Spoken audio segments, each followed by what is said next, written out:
The Lean Startup Method. This is a book for entrepreneurs and the people who hold them accountable.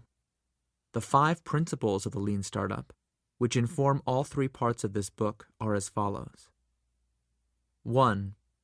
Entrepreneurs are everywhere. You don't have to work in a garage to be in a startup. The concept of entrepreneurship includes anyone who works within my definition of a startup. A human institution designed to create new products and services under conditions of extreme uncertainty. That means entrepreneurs are everywhere, and the Lean Startup approach can work in any size company, even a very large enterprise, in any sector or industry. 2. Entrepreneurship is management. A startup is an institution, not just a product, and so it requires a new kind of management, specifically geared to its context of extreme uncertainty. In fact, as I will argue later, I believe entrepreneur should be considered a job title in all modern companies that depend on innovation for their future growth. 3. Validated learning. Startups exist not just to make stuff, make money, or even serve customers. They exist to learn how to build a sustainable business. This learning can be validated scientifically by running frequent experiments that allow entrepreneurs to test each element of their vision. 4. Build, measure, learn. The fundamental activity of a startup is to turn ideas into products, measure how customers respond, and then learn whether to pivot or persevere. All successful startup processes should be geared to accelerate that feedback loop. 5.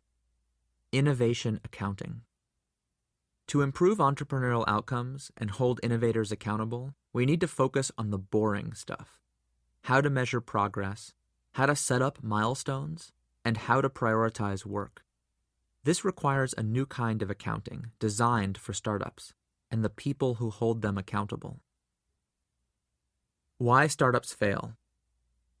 Why are startups failing so badly everywhere we look? The first problem is the allure of a good plan, a solid strategy, and thorough market research. In earlier eras, these things were indicators of likely success. The overwhelming temptation is to apply them to startups too, but this doesn't work because startups operate with too much uncertainty. Startups do not yet know who their customer is or what their product should be. As the world becomes more uncertain, it gets harder and harder to predict the future. The old management methods are not up to the task.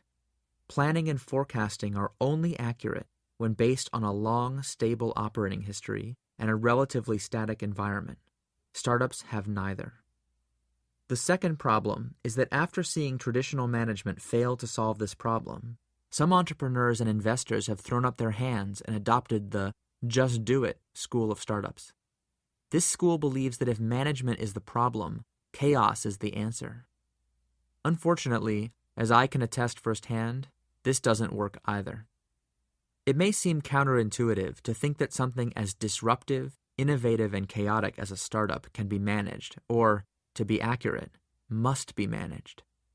Most people think of process and management as boring and dull, whereas startups are dynamic and exciting.